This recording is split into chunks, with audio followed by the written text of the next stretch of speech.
All right. Welcome to Scrolling to Death. It's a big day today because I have with me Pro Football Hall of Fame running back, speaker, and entrepreneur, Mr. Emmitt Smith. Hey, Emmitt. Hello. How are you? Thank you for being here. I'm good. Thanks. How are you today? I'm good. Dealing with a little head cold, but I'm good. That's okay. We're all dealing with it. I want to apologize to football fans because we're not here to talk about football today. We're going to talk about something that is actually slightly more universal, and that's parenting and protecting our children. And one of the biggest threats to children and teens, and honestly to adults as well, is the danger of opioids and illicit fentanyl. That's what we're going to focus on today with Emmitt. And I didn't think I would be speaking about this issue, being that this podcast is for parents who are worried about social media. Very quickly, I learned that most fake pills containing illicit fentanyl are sold on social media, and that 22 kids are dying every week from drug overdoses and poisoning. So Emmitt, you're a father of 5 and a big-time advocate for raising awareness of the dangers of opioid use. What inspired you to do this work? Being a father of 5 and knowing the dangers that are out there, and also having lost teammates, losing my sister-in-law, not necessarily because of opioid overdose, but she had a couple of episodes dealing with opioid and going through that experience with her, and then having a friend lose his son in recent years. And so those things have led to me to this opportunity with Emergent to talk about opioid overdoses and spread the awareness around the dangers of it, but also ways that we can protect ourselves and protect our loved ones. And so for me, it's been a natural fit in terms of being able to leverage my platform in a way that can be helpful to so many parents, so many Americans, because we've seen it in the public figures, which have lost their lives due to opioid overdoses. Matthew Perry is one of the biggest ones that we talked about recently that lost his life in terms of fentanyl and other drugs as well. So that to me has led to this opportunity. And I'm just glad that Emergent and I decided to join forces to go after and spread more awareness around this epidemic. Yeah. And it's huge because it's finding its way into people's homes through the use of social media and kids getting contacted by drug dealers on social media trying to sell them prescription pills that are actually made with fentanyl. So thank you so much for partnering with Emergent BioSolutions. And you guys created a campaign called Ready to Rescue, which is helping to save lives amidst this epidemic. How many families are being affected? What have you learned from Emergent and your research in this work on how big of an issue this is? Every family that's connected to every family is affected. Somebody's going to be connected to something. And we all are, like you hear me with a cold right now, taking medication. Others could be taking allergy medicine. Others could be taking, you got kids nowadays that's been diagnosed with ADHD and all these other things. And so some of these things are accessible quite naturally. And so when you have fentanyl out there and people are lacing drugs in certain ways that can actually harm people, it creates a pretty sizable problem. And so for me, the best that we can do is try to spread awareness around the problem. Try to alleviate the stigma around just having a conversation. A lot of people going to walk around like, I'm not on drugs, so it's not going to affect me. You don't necessarily have to be on drugs for it to affect you. You can be next to someone that actually could be affected by some kind of drugs or something else. I mean, period. My sister-in-law, as I talked about, she was going through chemo and the effects of it just created pain, and she needed some help. Yeah. And she would turn to the pill side of it, the pain pill. And so eventually you take too much medicine, then you find yourself in a situation, a dire situation. And so therefore you have to administer either Narcan nasal spray or have to call the EMTs to come out to revive a person. So the Ready to Rescue campaign itself is all about being ready, regardless of whether or not you're on drugs or you're doing drugs or you're taking over-the-counter medication or something like that. Ready to Rescue just says, I, as an individual, must be ready for any situation that might occur that could resemble some form of overdose. Yes, and let's talk about that in a moment. I would just want to note that this situation could be something you've never imagined. Parents that I've interviewed who've lost children to fentanyl, one of them, the drug dealer told him that the prescription Percocet was going to ease the pain and strain of his workouts. He's just a teenage boy that wanted to be able to lift more weights, right? And he thought that this pill would ease his pain. Another teenager just had a dental surgery and he had some pain and he got contacted on Snapchat by a drug dealer. So these are situations that could very easily be my kid or your kid just making a choice, thinking it's safe and it's not safe. So parents have to be prepared in case this is something that finds its way into their home. So can you help parents understand like the signs and symptoms of an overdose or poisoning? Well, some of the signs of an overdose could be non-responsiveness. It can be purple lips. It can be small pupils. I think the key for kids is to be able to have an open and honest relationship with their parents and not be so cagey or silent or behind the scenes and listen to their friend. What worked for another person is not always guaranteed to work for you. And so having that ability, if your kid is struggling with something, trying to create that relationship with your child is a challenge for all parents because we are the dumbest on the planet when it comes down to kids. You know, kids know, what do you know, mama? What do you know, daddy? Yeah. But we try our hardest and try to tell our kids. I try to tell my kids, don't take nothing from anybody. If you need something, please let us know. We can get it for you. And so I don't care if it's a melatonin, you don't do it unless you get it from us, et cetera. And so don't be buying anything online that you think is there and you don't know where it's coming from. And so for us, we try our hardest. I think most parents try their hardest to help police and protect our children. But social media and access to cell phones and apps and all kinds of things that created too many doors. And so there might need to be some kind of legislation around all of these doors that are open to all of us. Stimulation is everywhere on the cell phone. First of all, you turn it on. We use it for alarms. We use it to wake us up in the morning. We use it to schedule everything, emails, text messages, phone calls, Snapchats, you name it, Instagram, Facebook, all of that is all on the cell phone. And every last app has something unique to it. So access is coming through all of the applications that are on the cell phone. It's hard to try to police one thing. Right. And kids don't stand a chance because these apps are built to be addictive to them. And notifications are coming in, hundreds of notifications a day to kids. And so there is legislation called Kids Online Safety Act. Have you heard of that? I do now.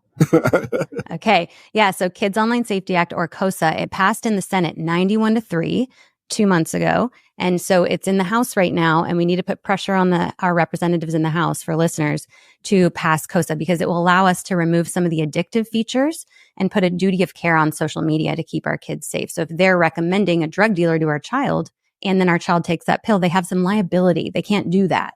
So our kids can still seek stuff out, but they can't send it to our children.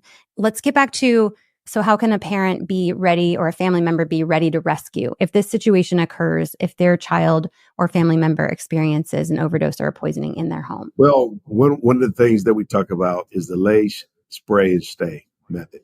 And if you find somebody that's unresponsive, obviously trying to lay them down on the ground as comfortably as possible. Administer the Narcan nasal spray in one of the nostrils. If you have 2 doses, then use the other doses in the other. And then call 911 and stay with that person until help gets there. That is the process that we're talking about that anybody can actually use. And you want to know how easy it is. It's like if you ever had Aspirin in your nose and squirted that way, those things, that's how it can be used. It's the same method. I got a sample from somebody. It's I had to travel with it, so it's a little messed up, but it's easy. I mean, you look at it and you're like, oh, I could figure that out. Not a problem. Yeah. It's not a problem to figure it out. I mean, basically the process and the method that we're talking about is the lay, spray, and stay method, and then call 911 right after that. So to get help immediately. Okay. And always call 911, even if they come back to you, right? Well, and the good thing about this is not going to harm the individual. And you can get it over the counter as well. So being able to go to your local pharmacist and picking up a couple boxes to have in your house, to have in your purse is some of the things that we talk about in terms of helping spread awareness and making sure that you are equipped. And so just like you don't leave your house with your cell phone or your credit cards or your driver's license, don't leave home without a box.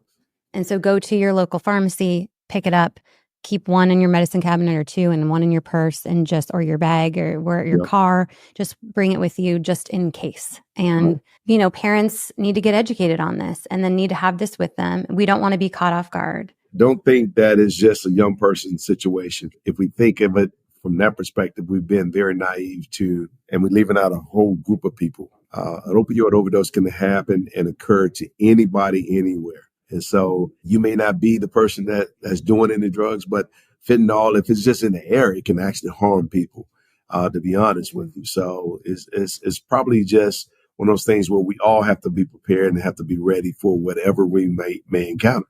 Okay. Emmitt, thank you. This is life-saving information and parents are grateful. I'd love to end with a very brief chat about social media use more generally. And we mentioned you have 5 children. And do I have it right? Your oldest is about 25 and youngest is 13. No, my oldest is 27, soon to be 28. Oh, okay. And my youngest is 13.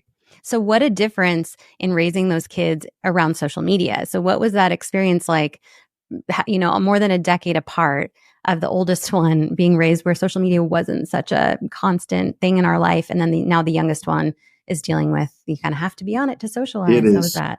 It is extremely hard. And especially when so many kids have cell phones these days. And it's the number one line of communications to another person, one way or the other, whether it's on cell phone or text messages. For example, I'm here in South Carolina. I called my son this morning about 6:30 or 6:45 to make sure that he was up and ready to go to school. And I sent him a text because I didn't reach him. I didn't reach him on his phone. So I sent him a text and to make sure that he was good to go. And he called me about 15, 20 minutes later, said I'm at school and everything cool. So it's our form of communication. And so back in the day, that can never have happened without technology. And so we want to use it for good. Most of us do use things for good. But then there are some out there that want to use things like this for bad. A drug dealer, for example, he has now access to our children through social media. And even my son who may have maybe get in a discourse room and he's thinking he's talking to his friends and so forth, but he can actually be talking to an adult over there. And so masking as a young child. So there's so many schemes that have been played around the country and on social media, in these discourse rooms and in these chat rooms, et cetera, that are misleading people, kids and so forth. Social media itself, Instagram, you see a picture of someone and you think that person is happy. The reality of the fact is that person is posing for that moment. And you don't know when that person was happy. That person could have been happy at that moment. That person could be sad at that moment, but just acting like they're happy. Just to get likes and just to get approval. So I think social media has a way of numbing the senses of who we are and giving this false illusion that the world is perfect. And the reality of the world is you have a bunch of evil people in the world that's trying to take advantage of misguided information, utilizing misguided information. Yeah. So do you have any advice for parents? I know it just seems impossible, but should we keep our kids off of it as long as possible, off of social media as long as possible? What advice do you have? I think the best I can say is to try to limit access. And I don't know how we can do it. Yes, we can put timers on our kids' phones, but our kids are smart enough to recognize the timers and so forth. Yes, we could try to monitor. I guess we just need to start getting reports of parents should start getting reports on kids in terms of their screen time. And maybe maybe we just need to go into our apps and be able to monitor that through that. Yeah. Right. And Apple doesn't do a great job with the parental controls. So there are companies like Bark is one that is a monitoring that we get alerts. So if our kid is being cyberbullied or sees nudity on social media or something, whatever we want, we can get an alert. So that is a proactive new monitoring tool that we can use. You mentioned it earlier. I think it's a lot about the conversations and preparing them that they're probably going to come across, right? Predators or people pretending to be a child that's not, and the conversation on what to do in those situations and keeping that relationship really strong and open, right? Communications is probably going to be the best we can possibly do. Unfortunately, kids going to have to learn, going to have to grow up and learn. As my mom used to say, you're going to have to learn the hard way sometime. And unfortunately for parents and us, hard way of learning is something that could be some of the best form of learning. We just pray that it's not so catastrophic that it doesn't harm our children to the point where they cannot bounce back. Because we all get knocked down and we all have to learn how to get back up. And as parents, we try to protect our kids so much from everything. And there's no way we can do it through all of these things. But the part of life where we grow is through the mistakes that we actually make. And unfortunately, some mistakes can be very, very costly. And that's the unfortunate part. And so all we can try to do is to continue to spread awareness, try to educate our kids as much. But there are some things that my mom said to me when I was a kid didn't resonate until I became an adult. Mm-hmm. Totally. And it just happens like that. And my mom used to say, hard head makes a soft behind. and so stuff like that is what they used to say. But now you can say these things and it still resonates to this day, but still there's things that are extremely, extremely dangerous for not only our children, but also for even adults. And so we just got to be very cautious and very careful and not be naive, not stick our head in the sand and act like it's not happening when it really is happening all around us, and be keenly aware of what's going on. Yeah. And you mentioned mistakes, and several parents who've lost kids actually to a fake pill made with fentanyl. They stated, my kid should be able to make a mistake and learn from it, not die from it. And so with this access through social media to these fentanyl pills, I mean, it can be deadly. And that's why campaigns like this, Ready to Rescue, are so important in educating parents and being prepared just in case. So I agree. Thank you. Yeah. Thank you, Emmitt. This has been an honor. Listeners can learn more about this issue and how to protect your children and your family at readytorescue.com. And Emmitt, I'm proud to be aligned with you in this fight. I'm incredibly grateful for your work in protecting families and kids. So thank you so much for doing this. Thank you.